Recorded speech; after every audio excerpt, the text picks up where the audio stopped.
हरे कृष्णा। दोस्तों, आज है सफला एकादशी। चलिए जानते हैं सफला एकादशी के कथा के बारे में, उसके विधि और इस एकादशी का क्या महात्मा है। हिंदू पंचांग के अनुसार पौष मास के कृष्ण पक्ष की जो एकादशी आती है उसे सफला एकादशी के नाम से जाना जाता है। सफला एकादशी भगवान विष्णु को बेहद प्रिय होता है। सफला एकादशी अपने नाम के अनुसार सभी कार्यों में सफलता देने वाली और मनोकामना पूर्ण करने वाली मानी जाती है।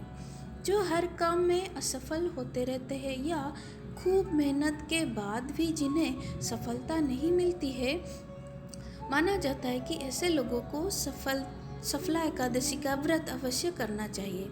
कहा जाता है कि सफला एकादशी का व्रत रखने से भगवान विष्णु प्रसन्न होते हैं और भक्तों की मनोकामनाएं पूरी करते हैं। ऐसे में चलिए जानते हैं नए साल में सफला एकादशी की तिथि, पूजा विधि और महात्म्य के बारे में और इसके कथा के बारे में।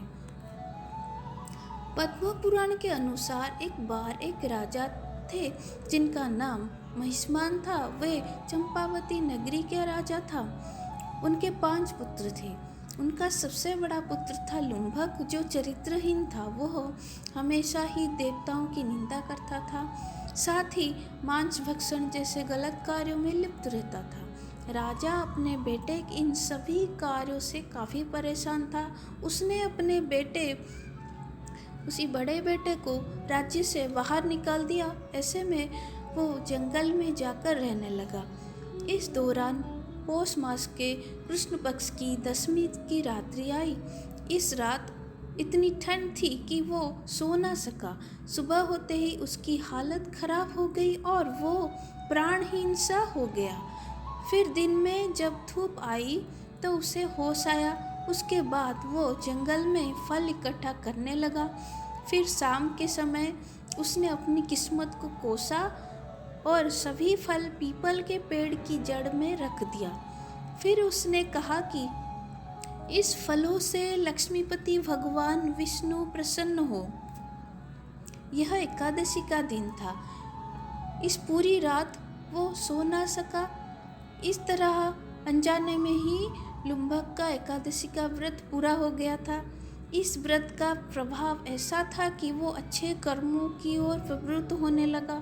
उसके कुछ समय बाद लुम्भक के पिता ने उसे सारा राज्य दे दिया और खुद तप करने चला गया। कुछ दिन के बाद लुम्भक को मनोज नाम का एक पुत्र जन्म हुआ। बाद में जाकर राज्य सत्ता सौंपकर लुम्भक ने खुद विष्णु भजन में लग गया और मोक्ष प्राप्त करने में सफल हो गया। तो दोस्तों, ये था सफला एकादशी की व्रत की कथा और इसकी विधि। आशा करते हैं आपको हमारी ये वीडियो अच्छा लगा।